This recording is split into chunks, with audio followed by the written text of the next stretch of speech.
The Trouble with Obasanjo's Wish. By Azuishi Queen.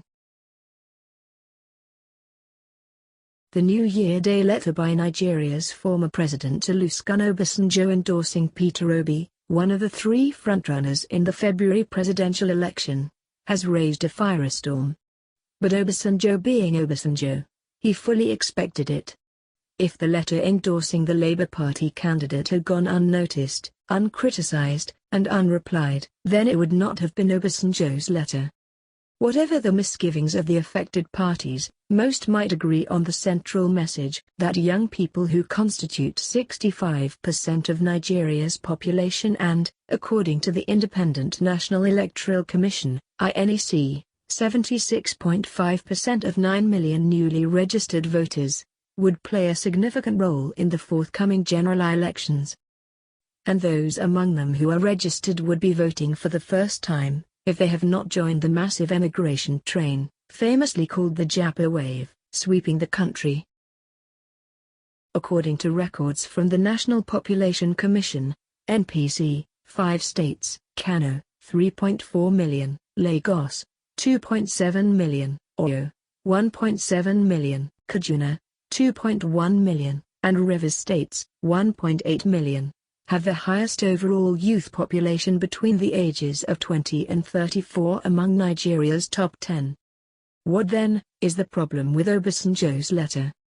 Apart from 1979, when his military government foisted Shoshagari on the country, MKO Abiola won in 1993, and Buhari in 2019, both in spite of him. And even when he was a candidate, he lost resoundingly in his own state and his southwest backyard in 1999, only to wrest swathes of the region in a do-or-die subterfuge 4 years later. It does appear that what some folks are concerned about is not Obasanjo's right of choice or advocacy, but what he might have done, early on, to make it much easier to pave the way for an Igbo presidency. As president for 8 years, Obasanjo vehemently rejected any suggestions to help restructure the country, which would have given the regions, especially the southeast, a fairer footing and created a more equitable and inclusive federal system. Obasanjo's foot soldiers invested at least $500 million in a phantom third-term project, according to Chidiodan Kalu and Asha Osiri in their book, Too Good to Die. It's a measure of the complexity of the animal called man, that PDP, the party where Obasanjo was alpha and omega for 8 years, was, and apparently remains, unable to provide a pathway for Igbo presidency. APC, the Siamese of the PDP, has fared even worse. Ironically, it is the Labour Party, the child of political necessity whose roots and forebears Obasanjo sought to crush, that has produced the cornerstone of his newfound affection. During his presidency, the Southeast was despised. Not once, not twice, but 3 times.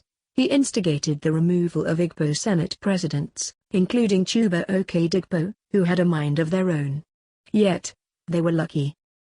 The chairman of the Onitsha branch of the NBA, Barnabas Igwe, and his wife, were killed in what was suspected to have been politically motivated murders, a bloody record, which littered not just the Southeast, but up and down the country, claiming in its trail Obasanjo's supposed friend and the Attorney General and Minister of Justice, Bola Ige. The killers are still at large. Obi first tapped my Obasanjo as Atiku Abubakar's running mate in 2019, once again deserves Obasanjo's support and should get it.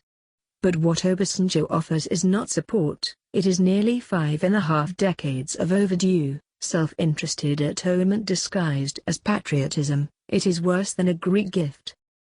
It's a gift with a history. And the youth to whom he addressed his letter might do well to remember, too. It's true as he said in his letter that he became military head of state at 39.